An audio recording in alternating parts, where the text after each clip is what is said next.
Hello! In preparation for Spider-Man No Way Home, this shall be the next Spider-Man video that I am doing, and that is a review of The Amazing Spider-Man 2. So anyway, without further ado, shall we begin? The Amazing Spider-Man 2, directed by Mark Webb, I believe. Not 100% sure, I wanted to check there. Yep.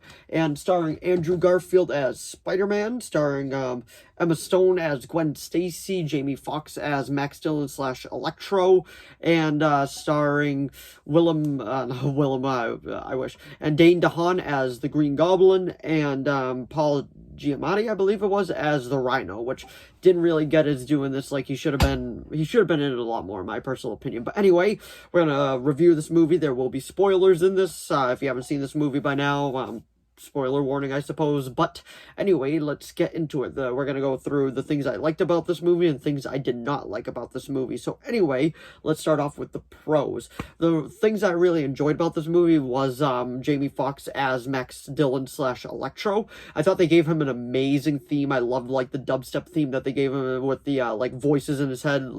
He lied to me, he used me, he shot at me, he said, you feel bad for this guy. He was a down on his luck guy. He saw Spider-Man as a pal, and pretty much Spider-Man didn't really even remember him, and he's like, it's my birthday. Now it's time to light my candles. And then, like, the whole thing just happened on his birthday, and you're like, I feel bad for you. Another thing that I liked about this movie was them, leaning more into what actually happened to his parents. Like, the whole theme for this entire movie is great. Like, the first one had a great theme. This one has a great, like, just score, I should say. This one has a great score as well, just like the first one. Now, the things that I really liked, how they adapted this one, was Gwen Stacy's death. I feel like it gave a lot of impact. It was very emotional, and the way that Andrew Garfield, like, completely just really tried to put his whole, like, effort into trying to get to Gwen before she hit the ground, but she still hit the ground. She cracked her neck, and that scene where he's just holding her screaming, I feel like is super well done. I really did enjoy how they did that. Paul Giamatti, I feel like, is really good as the Rhino, even though he's only given, like, a couple seconds to shine. But I feel like this movie does foreshadow a bit too much Gwen's death, like when she's giving her speech saying, well, you know, we might not all live forever. We're all not going to live forever. But anyway, her just saying that, like, it's pretty much foreshadowing that she's going to die later on. But cool little fact, when she falls and hits the ground, the clock hands turn to the issue number that she died in. I can't remember off the top of my head, but I thought that was really cool, and it was very close attention to detail, which they did. Like, okay, I appreciate that. That was actually really cool.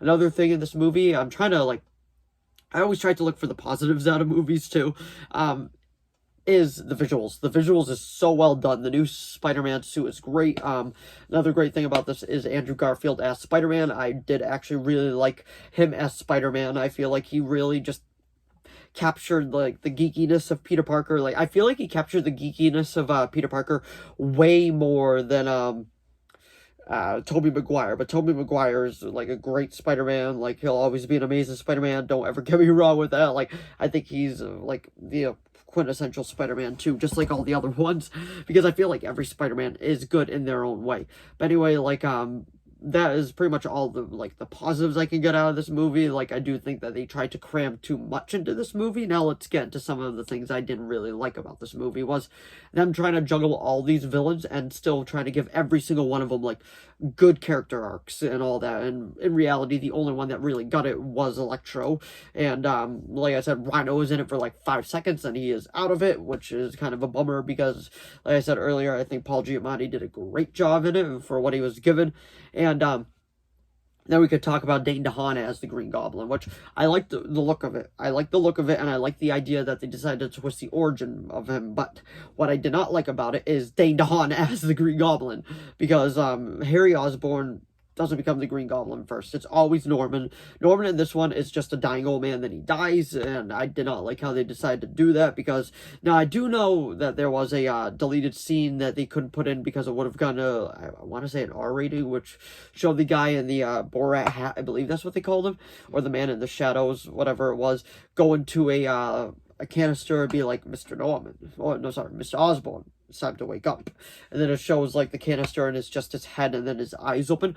Now, I'm not sure how that was eventually going to lead into him becoming the Green Goblin, but his son ended up becoming the Green Goblin, and Dane DeHaan, I feel like, did the best he was, like, given to work with. Like, I think Dane DeHaan is a good actor. It's not his fault, like, the character of Harry Osborn turned out this way, and it was a lot of stuff to juggle in one movie, and I feel like, it was too much.